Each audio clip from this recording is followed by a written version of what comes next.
Hi, this is Dan Heisman, and we're continuing with our series of YouTube videos to help you improve your chess game. I'm going to tell you a little story. About a quarter of a century ago, I started teaching chess full-time, and one of the things I noticed really quickly was, of all the common tactics, the one that people seem to mess up the most, meaning they missed it on offense, they missed it on defense, was removal the guard. And removal the guard of all the common tactics is one of the most tricky. And that's probably the reason why they miss it, is because it's not as simple as like a double attack or a double threat or a back rank mate. It usually involves multiple squares with multiple pieces. So I decided to write an article for my Novice Nook column called The Underrated Removal the Guard, which I'm going to use as the title of this video as well. And I wrote in The Underrated Removal the Guard that people really need to pay attention to this tactic because it occurs so often. It seems like almost every game has removal the guard possibilities. And removal the guard is featured in a lot of intermediate and advanced tactics. So studying removal the guard really gets you a lot of bang for your buck when you're studying easy tactics. So a few months went by, and somebody wrote me an email, and he said, Dan, you don't know me, but I'm reading your Novice Nook column, and I came to the awareness that you were talking to people like me, and I'm rated 1500, and I probably wasn't as good at removal of the guard as I should have been. So I took your advice and I stopped playing tournament chess for 2 months, and I bought every book I could that had a chapter on removal of the guard, and I went on the web and I searched for removal of the guard, and I did only removal of the guard problems for 2 months. He said I then returned to tournament play, and within a fairly short period of time, in just a few tournaments, I raised my rating up to 1700. My first thought when I heard that was, should I believe this guy? Is it possible that a 1500 player who spends 2 months just studying removal of the guard could get up to 1700? And my answer to myself was, yes. If he was rated 2300, he certainly wouldn't gain 200 points to go to 2500. He would have already known that stuff. And if he was 400, well, he could get to 600 just by doing anything in chess for 2 months. But could a 1500 go to 1700 if he wasn't very good at removal of the guard by becoming really good at it? And the answer is sure, because it's such a common tactic that that might make sense. If he said I had studied a fairly rare tactic like interference, I would have said, well, there's no way you could study interference and gain 200 rating points. It just doesn't happen that often. So I believed him, but that tells you how powerful the removal of the guard is. Now, removal of the guard comes in some flavors. The two main flavors we see on removal of the guard is deflection and overworked piece. So let's take an example here. I'm not going to spend the whole video showing you examples, but I will show a bunch of them because, that's what videos are for. So this is black to play and win. All right, right now, white is threatening to play queen takes d1, and he's also threatening to play king takes g2. And black, of course, could just try to save his rook with a move like queen to g4. But instead, white would make what we call a pseudo-sacrifice, one that most people have seen in basic beginning tactic books. And that is, black's going to play rook to g1 check. All right, well, that at first looks unsafe because the king can take the rook, but that's the point. The king is guarding the queen, and by skewering the king and the queen with the rook, you're forcing white to take the rook. It's his only legal move, but that removes the guard on the queen. It deflects the king away from guarding the queen, and after queen takes e1 check, black is winning. So rook to g1 check here, a very easy deflection removal of the guard. Now then there's overworked piece. You see this all the time too. People, let's set up a position. I'll pause and say, okay, here's an example. Black to play where black makes a mistake.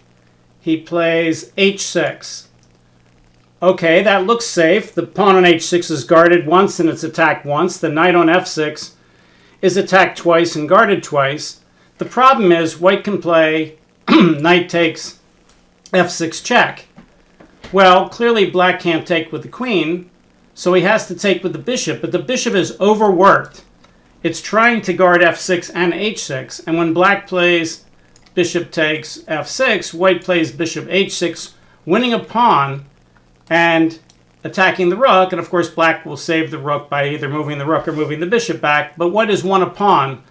So here, h6 is a mistake, a very common mistake.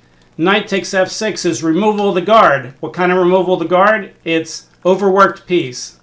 The bishop is overworked. He can't guard both squares. He has to take the piece back, and therefore he has to abandon the pawn. So those are the two main types of removal of the guard. We've got overworked piece, we've got deflection, and of course these are tied in a lot of times with other motifs, which makes it a combination. We're combining motifs. What I'd like to do now is show you 3 intermediate problems from Jeff Copley's wonderful intermediate book, Winning Chess Exercises for Kids, which is certainly not a book just for kids, but it's my favorite intermediate book. And one of my students picked out a random page, and I noticed that all the problems on that page had combinations, and there was always some sort of removal of the guard involved in the combination. So let me again pause and set up each one of these. All right, this first problem is white to play. So what you want to do, if you would like to solve it, you can pause the video, try to figure out what you would do for white, and then unpause it, and I'll continue explaining it. Okay, we've assumed that if you wanted to pause it, you've already done that. So here, white could win a pawn by playing f takes e5. And now he's double attacking the knight and skewering it to f7. Black could take the queen, and now white could take with the rook, hitting the knight, and now the knight has to be saved. And when the knight gets saved, white can trade off this pawn or save it, and it wins a pawn. But this is a case of when you see a good move, look for a better one. So white could win a pawn with f takes e5, but that's not the answer. The answer is you want to remove the guard by playing knight d5. Knight d5 attacks the knight on f6 that's guarding the queen. So clearly, if black plays knight takes d5, white will just win the queen with queen takes g4. So black can't do that. But what can black do? If he plays queen takes f3, then the main line is to play knight takes f6 check. The fact that it's check means that black doesn't have time to save the queen, and now his only move that attacks the knight, so that if white takes the queen he could take the knight, doesn't work because the knight comes back to where it was before. And now when the king gets out of check, white can play rook takes f3 and he ends up a piece ahead. All right, what else can black do after knight f6? Well, he could guard the knight with the queen. He could play like queen to h4. Well, white has all kinds of ways to win here. He could play knight c7 check and fork the king and the rook. He could play g3 and remove the guard on the knight because he doesn't have any place for the queen to hold the knight. I think Stockfish actually says the best move here is pawn takes, skewering the knight and the pawn again. He can't take back because queen takes f6 or even knight takes f6 check is even better. He can't take with the knight because he's got queen takes f7 check, king up, and something like queen takes d5 with a complete crushing position. So he's got all kinds of winning ideas on queen h4. He's got knight c7, he's got g3, he's got the more complicated f takes e5. They're all winning. Of course, he can't guard the knight with queen to e6 because knight c7 check wins the queen anyway. So that's the problem. And of course, if he tries to guard the knight, then white simply takes it with check, removing the guard, and when he takes back, he wins the queen for nothing. So that's not possible. And let's say he tries to move the king. Well, he doesn't have any king moves that guard the knight. Let's say he plays king to d8. Well, white can simply play knight takes f6 and be up a piece. So that doesn't work. So all the attempts that black has to try to save a piece here all fail, and knight d5 is just winning material. So knight d5 is the answer to the problem. That's the best move for white. All right, let's do another one. Another intermediate tactic that involves some removal of the guard. Okay, here's the second problem. It's white to play. And again, if you'd like to solve the problem without hearing the explanation, just pause the video, figure out what you like to do. All right, so white to play. What could white do? Well, we're always looking for checks, captures, and threats. All right, well, how many safe checks does white have? He has queen d6, he has queen f4, he has rook e8. We have to look at all those. What kind of captures or threats does he have? Well, he has a big threat. He can play rook to b1 and threaten checkmate and see if black can figure out a way to get out of that. So we have to look at them. If you picked rook to b1, that's not a check, so it's not as forcing. Black has lots of ways to stop the mate. He can move the knight so the queen will guard b7, or he could maybe even block. He can move the knight to b6 and block the check. He could even play b6, even though that weakens him a little bit on the queen side. But if he simply moves the knight somewhere, let's say he does play knight b6, if white plays a5, the knight is not pinned to the mate, the queen's guarding it. The knight could go back to d8, c8 and guard the check over here. Or he could allow the check, maybe play knight d5 and check and queen here. So this isn't getting anywhere. All right, what's the removal of the guard ideas here? Who's guarding what? Well, this queen is a little overworked. He's guarding the knight, he's guarding the bishop, and he's guarding the rook. But only the rook is attacked. The knight and the bishop aren't attacked. So what can we do? Well, we have a common idea here, which is to play something like queen check. So this starts out as what we call a double attack. You have one piece moving and attacking two. I'm attacking the queen, and I'm attacking the king. So black can't just move the king and get out of check. He would lose his queen to queen takes f7.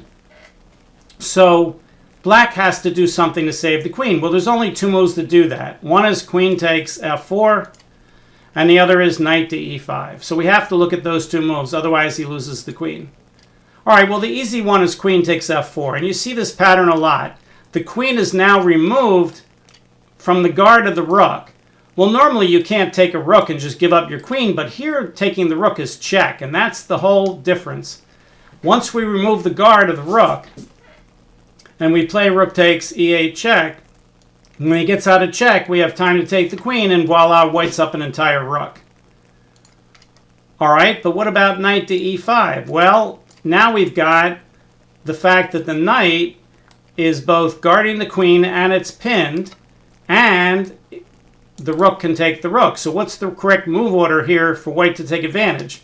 Well, the easiest move order to take advantage is simply to take the queen. It's not the only move that's good, but it's the easiest one. And now the knight is pinned, and if the knight takes back, then rook takes rook check, king c7, rook checks again, and you even win more pieces. So after queen f4 check, we've got this removal of the guard idea. We can take the queen away from the rook and take the rook check. It's not the only motif involved here. We have other motifs. When the knight goes in the way, now it's no longer removal of the guard. It's now we simply take off the queen and the knight is pinned to the rook, and he's got to lose a whole bunch of material here. He could play knight takes check first. That's not going to save him. Bishop takes, rook checks, king to g2, and now the bishop is attacked. Let's say bishop takes here. And white's winning pretty easily here. He's up a queen for a rook. You know, we could play a few more moves. We could have, Mr. Stockfish, what do you want to play here for white? Stockfish says the best move is queen to d7, I guess threatening queen check followed by maybe bishop check. And it says white is up 8.7 pawns.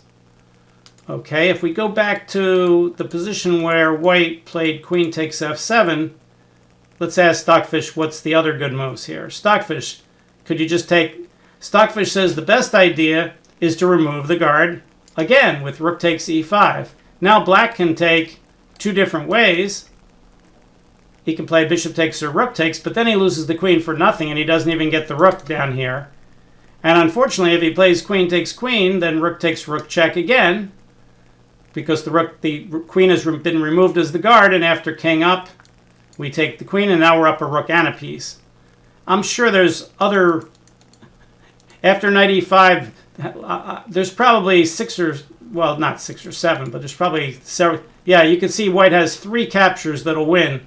Rook takes e5, queen takes f7, and even knight takes e5 wins. All right, so once you get this idea that you're going to remove the guard on the rook with queen f4, then the rest becomes pretty easy. But you want to see this pattern of the fact that when he takes with the queen, you get this Zwischenzug, this in-between move, intermezzo. I guess intermezzo is Italian, Zwischenzug is German, and in-between move is English. But in any case, we get this in-between check, rook takes e8 check, and that gives us time to win a rook, and then we get a chance to recapture the queen. All right, let's give one more example from Winning Chess Exercises for Kids. It just so happened they're all on the same page, maybe not coincidence. Okay, here's our third problem from Winning Chess Exercises for Kids by Jeff Coakley. These are all in move contest number 62. White to play again. And as usual, if you'd like to try to solve it, you can pause the video, see what you come up with. Okay, so what should white do? Well, let's see what's happening here. We've got a knight over here on a6 that can be taken with check, and it's guarded by the queen. So maybe we could deflect the queen somehow. Maybe we could, hit it with a knight or a rook or something. The problem is this knight is pinned to the rook with check. If we move the knight anywhere except for check, he can just take the rook. So let's look at knight check. Knight check. Interferes with the queen, attacks the queen, looks good so far, it's check. The problem is he can play queen takes d6, and he's just winning the knight. And now if I remove the guard by taking the queen, he can replace it with another guard with the rook, and white has ended up just losing a piece for nothing. So knight to d6 check is a candidate move in these kind of positions, but it doesn't seem to be the right answer. If we move the knight anywhere else, then he has queen takes e1 check, and that's probably not going to be a good idea. So what else can white do here?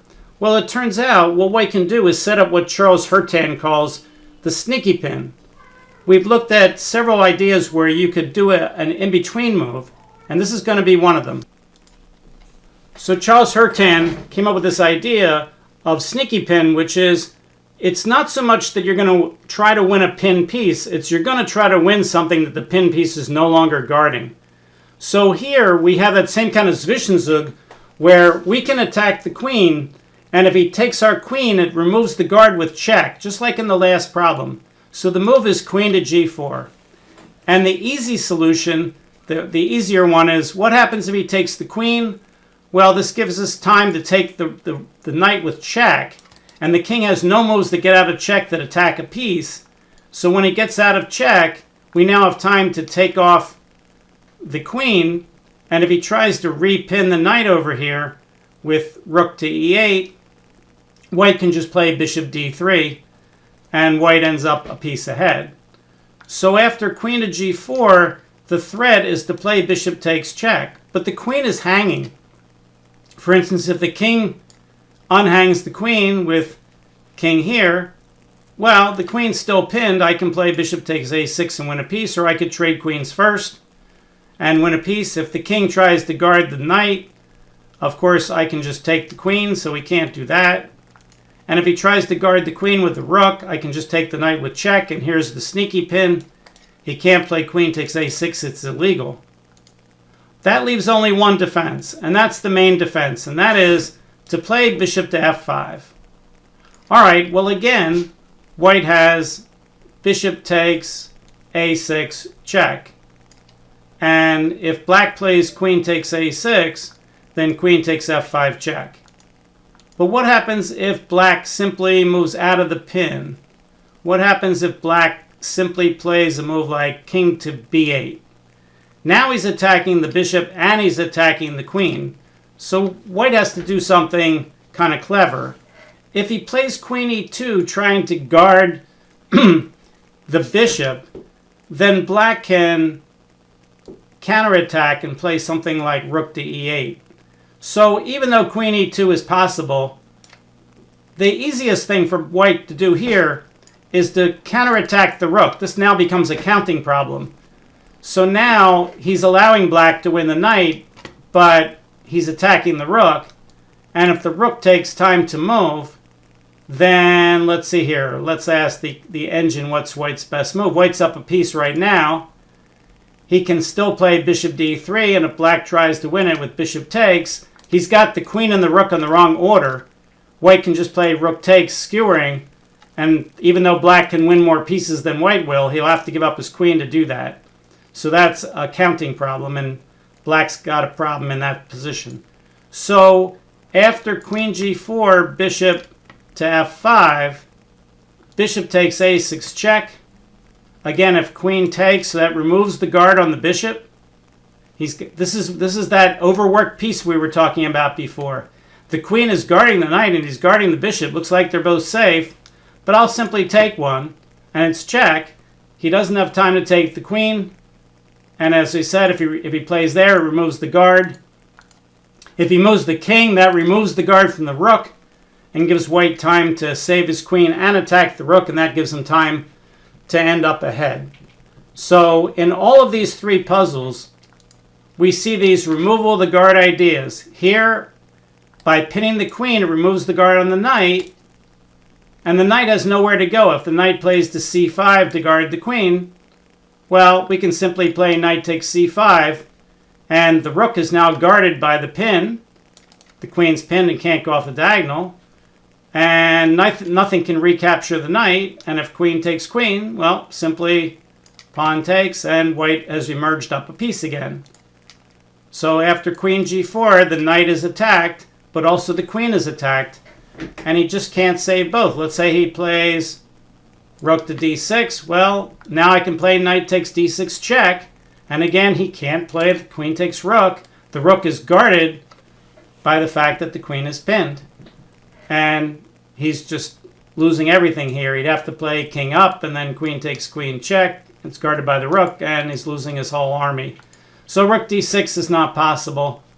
And again, as we said, if rook to e8 here, we simply could play bishop takes check. The queen can't take. The king moves out of the way. If worse comes to worse, white will just trade everything off here. Queen takes, rook takes, bishop back guarding the knight, and white's up a piece. All right, you get the idea. But in all these problems, we have some sort of sophisticated removal of the guards. Now, removal of the guard isn't the entire tactic in these combinations, but it's a very important part of it. And that's part of what I'm trying to say in this video is, yeah, the first two examples I gave at the start of the video, they were the kind you get in those basic books on removal of the guard. And yeah, it takes one move. You make a move, he has to move the piece away and remove the guard, and you get off the piece. But removal of the guard happens in a lot of different motifs and a lot of different combinations in a lot of different games. And as I said in that novice nook, I see game after game after game of students where, you know, they play okay for 20, 25, 30 moves, and then things start to get complicated. And then they miss things. And some of the things they miss are these sneaky pins, the removal of the guards, the counting errors. Counting errors are very common. If you haven't seen any of my two earlier videos on counting, I would say that counting errors on multiple squares and removal of the guard are the two trickiest common tactics that you'll see. So you get, as we said at the start of the video, you get a big bang for the buck from studying multi-square counting problems like I have in my first chapter of Back to Basics Tactics, or from studying removal of the guards in all of its forms, you know, deflections, overworked pieces, and whatever. And you're going to get a really good boost in your ability if you go from being weak at those kind of ideas to strong, because unlike interference and some of these really rare tactics, even something like a back rank mate, well, when you get a back rank mate, it's a really powerful thing. It wins the whole game.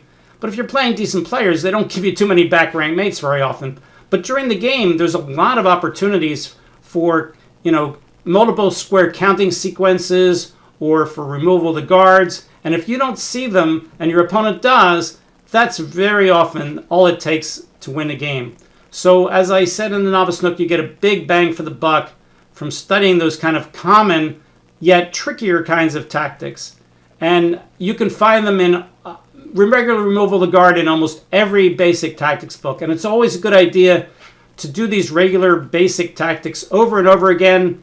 It's not quite the 7 circles from Michael de la Maza. He did that with CTR 3.0, which includes harder problems. But I think repetitious study of easy tactics is the way to go. And you want to really master the basics on all of these easy tactics first before you tackle the slightly harder problems. The ones we did, the last 3 that we did from Winning Chess Exercises for Kids, they weren't hard, but they weren't the kind of problems you'd see in John Bain's Chess Tactics for Students or Ward's book on starting out chess tactics and checkmates.